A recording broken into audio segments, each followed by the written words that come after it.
I'm Alara, and these are my fantasies. Once upon a time, there lived two young adults named Hansel and Gretel. They were not your typical brother and sister. They hailed from a far-off planet and were the hungriest pair you could ever meet. Their insatiable appetite wasn't for ordinary food, but rather they had an unnatural craving for other people's candy. Their mission was simple, and their desire insatiable. They needed your candy. Their hunger knew no bounds. They yearned to lick, suck, and swallow any type of hard candy, especially those that turned gooey after prolonged indulgence. Dessert pies of all colors and flavors held a special place in their hearts. They reveled in burying their faces in these pies, with warm fillings and juices smearing all over them. It was this strange act that provided them with the life force they needed to survive on Earth. You see, the gooey centers of other people's hard candy and dessert pies were the source of their sustenance. They thrived on these sweet, stolen delights.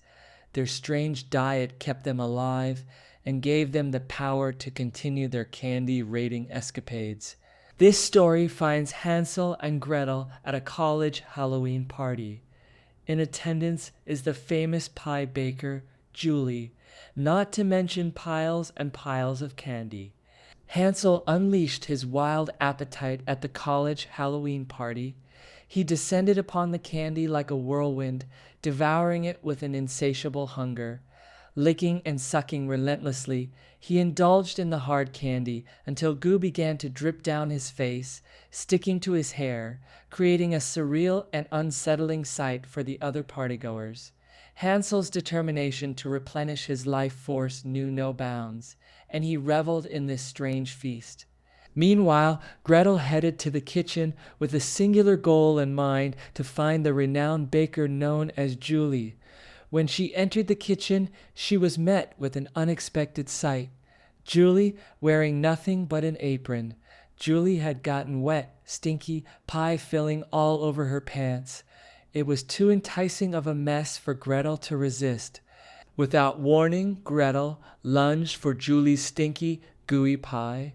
She gobbled and slurped up every last bit of it until she was completely sated. Julie was taken aback, shocked, and surprised by the sudden voracious appetite of this young woman. But to her surprise, Julie took extreme pleasure in witnessing someone like Gretel enjoying her peculiar and putrid pie. It was a bizarre and memorable encounter that left them both with an unusual understanding and a night of Halloween festivities unlike any other. I hope you enjoyed my fantasy.